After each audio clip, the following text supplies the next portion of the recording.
સેવા ન્યૂઝમાં આપનું હાર્દિક સ્વાગત છે। આણંદમાં કોંગ્રેસનું શક્તિ પ્રદર્શન, અમિત ચાવડાએ જનસમર્થન સાથે નામાંકન પત્ર ભર્યું। આણંદમાં અમિત ચાવડાની સ્વાભિમાન સભા અને ભવ્ય રોડ શો યોજાયો, જેમાં અમિત ચાવડાએ આણંદ લોકસભા બેઠક પર જંગી બહુમતીથી વિજય થવાનો વિશ્વાસ વ્યક્ત કર્યો હતો। આણંદ લોકસભા બેઠકના કોંગ્રેસના ઉમેદવાર અમિત ચાવડાએ આજરોજ શક્તિ પ્રદર્શન સાથે નામાંકન પત્ર ભર્યું હતું। ઉમેદવારી પત્ર ભરતા પહેલા વહેલી સવારથી જ બોરસદ, અલારસા, ભેટાસી, સુંદણ, આણંદ સહિતના વિવિધ ધાર્મિક સ્થાનોએ પૂજા અર્ચના કરી ભગવાનના આશીર્વાદ મેળવ્યા હતા। ત્યારબાદ આણંદ વ્યાયામશાળાના તળાવ પાસે યોજાયેલી સ્વાભિમાન સભામાં વિશાળ જનમેદનીને સંબોધતા જંગી મતોથી વિજય બનાવવા અનુરોધ કર્યો હતો। આ પ્રસંગે ખાસ ઉપસ્થિત ગુજરાતના પ્રભારી અને એઆઈસીસીના જનરલ સેક્રેટરી મુકુલ વાસનિક, પ્રદેશ પ્રમુખ શક્તિસિંહ ગોહિલ, ધારાસભ્ય જિગ્નેશભાઈ મેવાણી, પૂર્વ પ્રદેશ પ્રમુખ જગદીશભાઈ ઠાકોર, પૂર્વ કેન્દ્રીય મંત્રી ભરતસિંહ સોલંકીએ પ્રવચનો કરી ભાજપ સરકાર પર આકરા પ્રહારો કર્યા હતા। શ્વેતનગરી આણંદના સળગતા પ્રશ્નોને વાચા આપતા કોંગ્રેસના ઉમેદવાર અમિત ચાવડાએ જંગી બહુમતીથી વિજય બનાવવા હાકલ કરી હતી।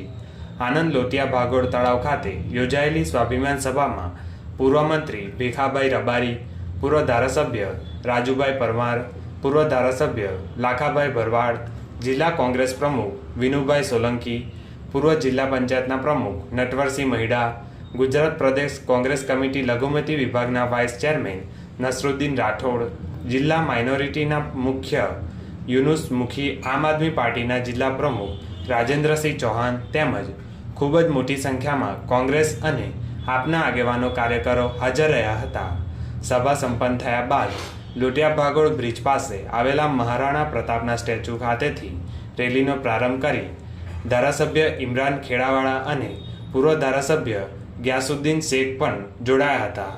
આ રેલી ગામડીગઢ સ્ટેશન રોડ થઈને રેલવે ગોદીએ થઈ અમૂલ ડેરી રોડ ઉપર આવેલા સરદાર સ્ટેચ્યુ પર આવી પહોંચી હતી।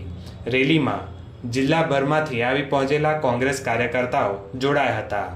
ત્યારબાદ અમિત ચાવડા, મુકુલ વાસનિક, ભરતસિંહ સોલંકી સહિત અગ્રણીઓ જિલ્લા કલેક્ટર કચેરીને પહોંચ્યા હતા, જ્યાં અમિત ચાવડાએ પોતાનું ઉમેદવારી પત્ર ભર્યું હતું। નામાંકન પત્ર ભર્યા બાદ કોંગ્રેસના ઉમેદવાર અમિત ચાવડાએ લોકસભા બેઠક પર જંગી બહુમતીથી વિજય થવાનો વિશ્વાસ વ્યક્ત કર્યો હતો। રિપોર્ટર વિજય મહિડા।